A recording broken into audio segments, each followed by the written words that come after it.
পুরনো জমিদার বাড়ির ভৌতিক রহস্য। প্রাচীনকালে বাংলার এক কোণে এক জমিদার প্রাসাদের নিস্তব্ধতা আজও লোকজনের মুখ থেকে মুখে গুজব হয়ে ঘুরে। সময়ের চাপ ধীরে ধীরে প্রাসাদটিকে ধূলিকণা ও স্মৃতিতে পরিণত করেছে, কিন্তু এর পুরনো দেওয়াল ও ভাঙা জানালার পেছনে লুকিয়ে আছে এক অতীতের রহস্য।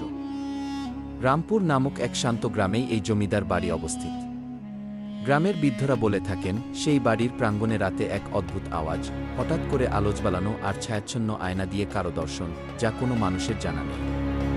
সেই প্রাসাদে ঘটে যাওয়া ঘটনাগুলোর বলিষ্ঠতা ও রহস্য গ্রামের প্রতিটি প্রান্তে ছড়িয়ে পড়ে। আর অনেকেই তা ভালোবাসতেন ভজঙ্কর গল্প হিসেবে। গল্পের মূল নায়িকা মীনা একজন তরুণী সাংবাদিক, যিনি আধুনিকতায় বিশ্বাস রেখেও অতীতে হারিয়ে যাওয়া এই ধ্রুপদী ইতিহাসে আকৃষ্ট হন। তার লেখালেখির মাঝে সত্য খোঁজার তাগিদ ছিল, আর সেই অন্বেষণ তাকে নিয়ে যায় সেই জমিদার বাড়ির গভীরে, যেখানে প্রতিটি শাব্দিক প্রমাণে উঠে আসে একজন জমিদার ও তার প্রজন্মের অতীতের রহস্য। আগমন ও প্রথম সন্ধান। মীনা সংবাদপত্রের একজন নিবেদিত সাংবাদিক ছিলেন। একটি অন্ধকার রাতে গ্রাম থেকে প্রাপ্ত এক অপ্রত্যাশিত ফোন কলের পর তিনি ঠিক করলেন সে জমিদার বাড়িতে যাবেন এবং এর ভেতরে লুকিয়ে থাকা সত্য জানতে চান। তার সঙ্গে ছিল শুধুই একটি পুরনো ক্যামেরা, কিছু নোটপ্যাড এবং এক গভীর কৌতূহল। গ্রামবাসীরা তাকে সাবধান করার চেষ্টা করলেও মীনা ছিল দৃঢ় মনস্থির। পরদিন ভোরে ছোট একটি বাসে করে তিনি রামপুর গ্রামে পৌঁছালেন। গ্রামটা যেন রাতের আধারে ডুবেছিল, প্রতিটি মুখে ছিল এক অজানা আশঙ্কা।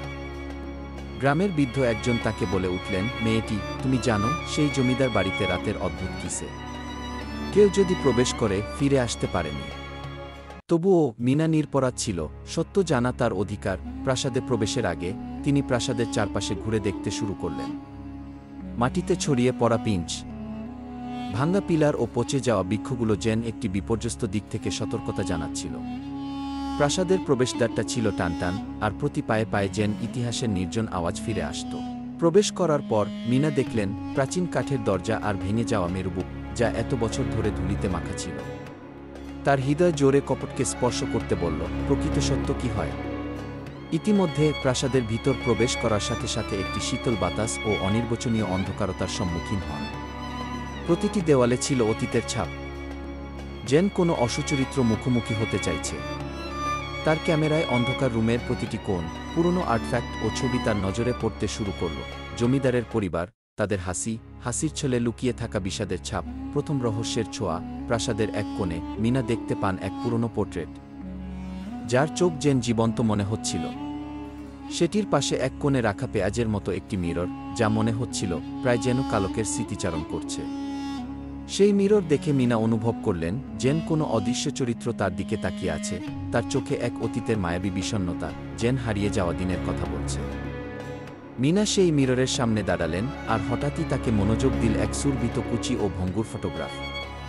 সেই ছবিতে দেখা যাচ্ছিল জমিদার পরিবার ও তাদের আশপাশের মানুষ, কিন্তু ছবিটির এক কোণে ছিল এক অদ্ভুত ছায়া। মীনা যখন ছবিটির দিকে নিবিড়ভাবে তাকালেন, তখন যেন কোনো এক হালকা বাতাস একেবারে তার মনকে স্পর্শ করল। সে অনুভূতি ছিল স্মৃতির নিবিড়তা ও অতীতে লুকিয়ে থাকা দুঃখের বার্তা। হঠাৎ করেই প্রাসাদের এক পাশের ঘরে আলো জ্বলতে শুরু করল। মীনা অবাক হয়ে সেই দিকে গেলেন। ঘরটিতে ছিল পুরনো আসবাব, ভেঙে পড়া ভবানী, আর এক একান্ত নিস্তব্ধতা।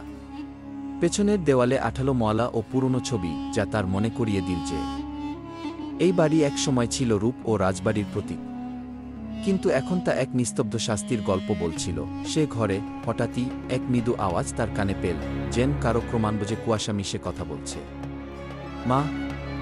শব্দটি শুধু সাদা চুপচাপতায় ভেসে এসেছিল, যেন অতীতের কোনো স্মৃতি তার কলরব আবার পুনর্জাগরণ করছিল।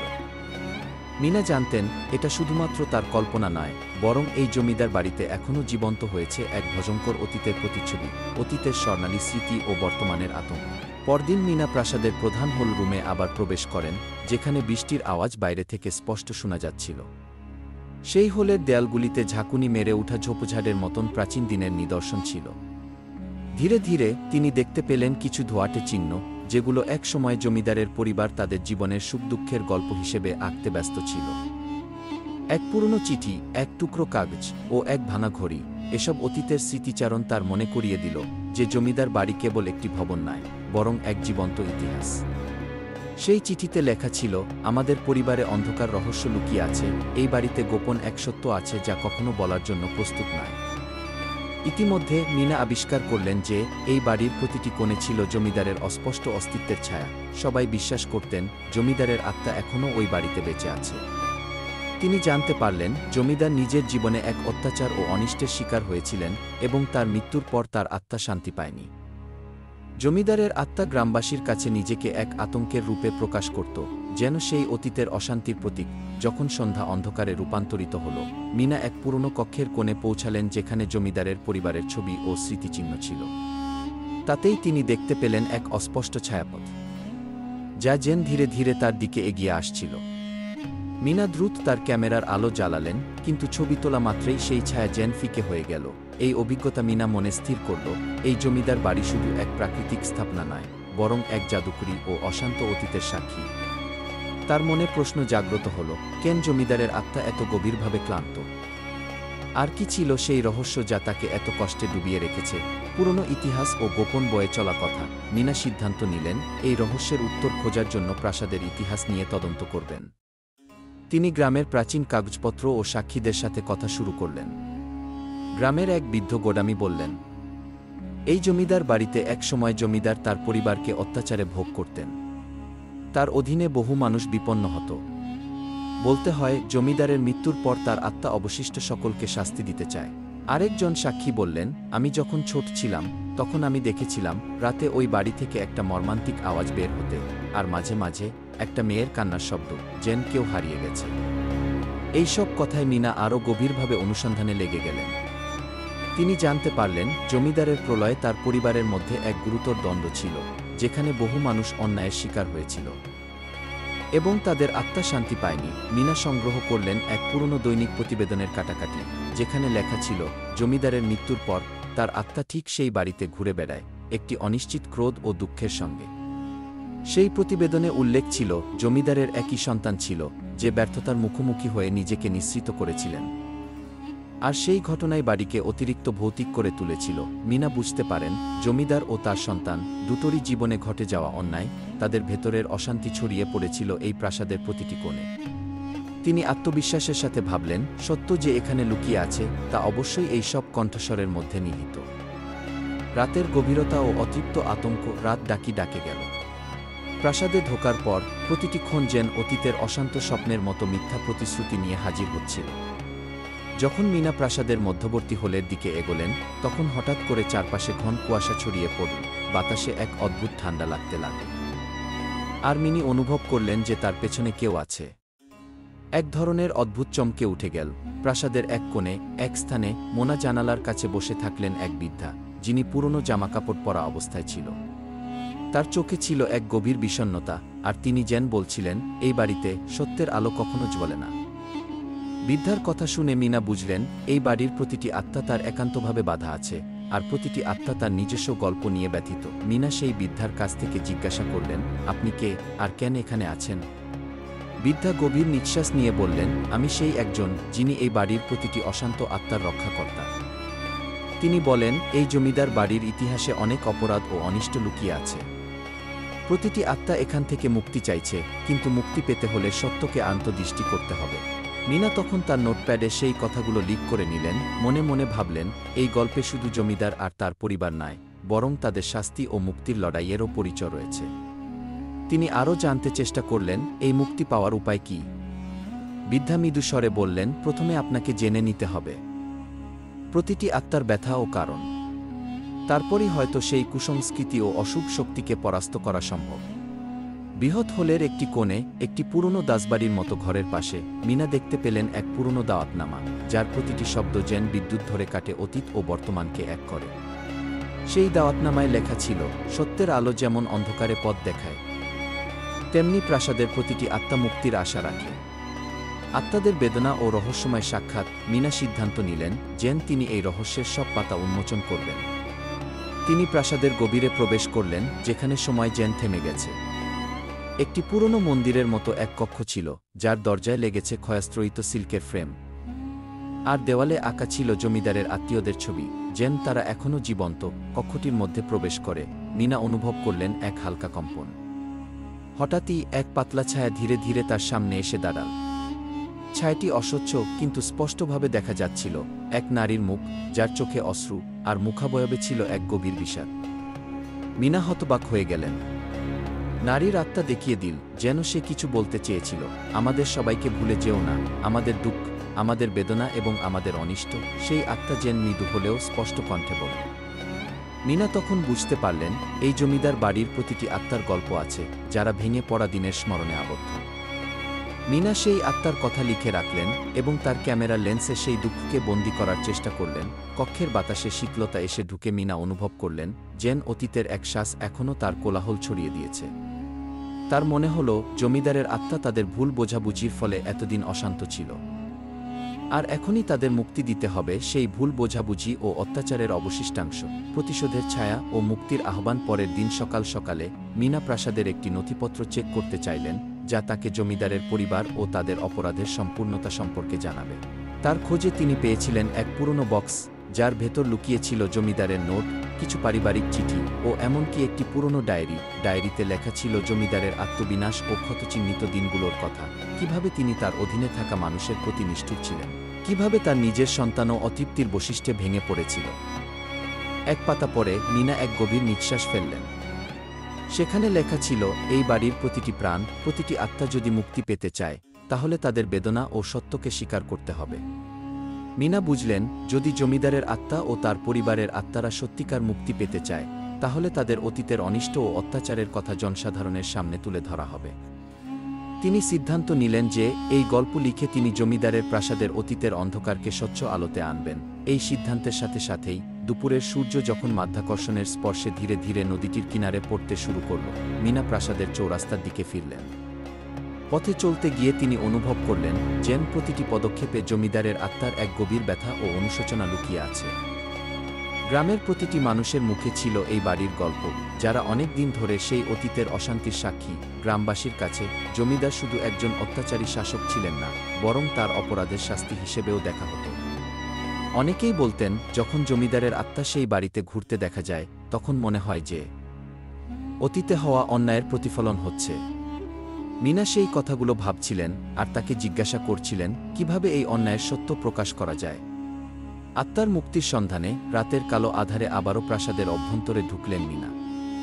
এবার তিনি লক্ষ্য করলেন প্রাসাদের এক আর্মচেয়ারে রাখা এক বিশাল বই, যার পাতাগুলোতে জমিদারের আত্মীয়দের নাম, তাদের দুর্ভাগ্যের কাহিনী ও তাদের অতীতের রক্তাক্ত স্মৃতি লিপিবদ্ধ করা ছিল। বইটি খুলে পড়তে পড়তে মিনা দেখতে পেলেন এক বিশেষ নোট, যেখানে জমিদারের মৃত্যু ও তার পরবর্তী ঘটনার বিস্তারিত বর্ণনা ছিল। সেই নোটে ছিল লেখা, যদি সত্য প্রকাশ পেতে চাও, তাহলে প্রথমে আত্মার ব্যথা বুঝতে হবে। মিনা জানতেন এই রাত তার জন্য শুধুই গবেষণার রাত নয়, বরং এক আত্মোপলব্ধির রাত। তখন হঠাৎই প্রাসাদের এক অংশে বজ্রপাতের সাড়া শুনে দরজা হঠাৎ ঝটকা দিয়ে বন্ধ হয়ে গেল। বাতাসে এক শীতলতা ছড়িয়ে পড়ল। মিনা তার চারিদিকে তাকালেন, মনে হল যেন কোনো অদ্ভুত শক্তি তার উপস্থিতি স্বীকার করছে।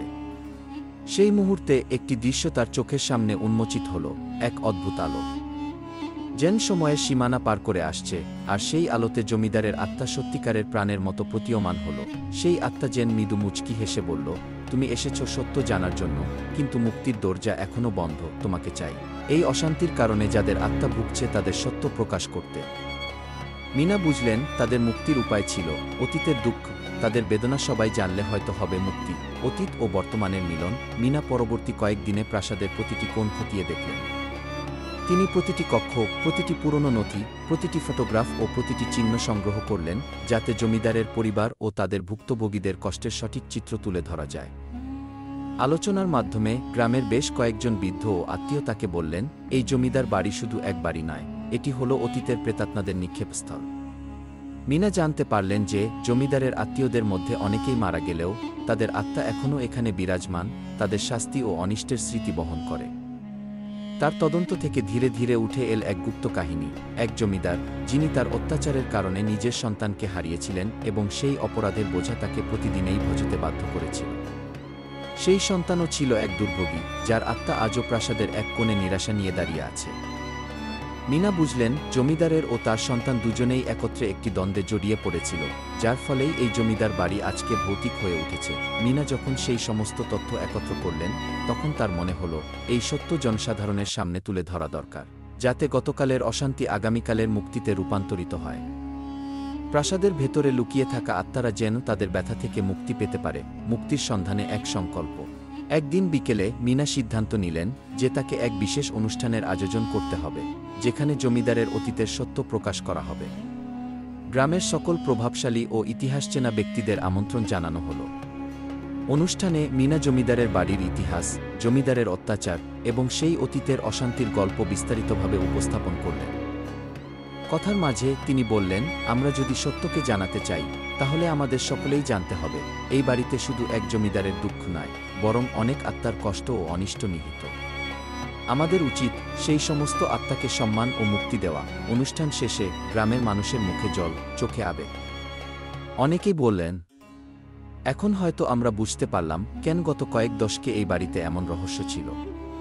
সেই দিন থেকেই গ্রামবাসীদের মনে জমিদার বাড়ির ইতিহাসের নতুন অধ্যায় রচিত হতে শুরু করে। রাতের শেষে নতুন সকাল।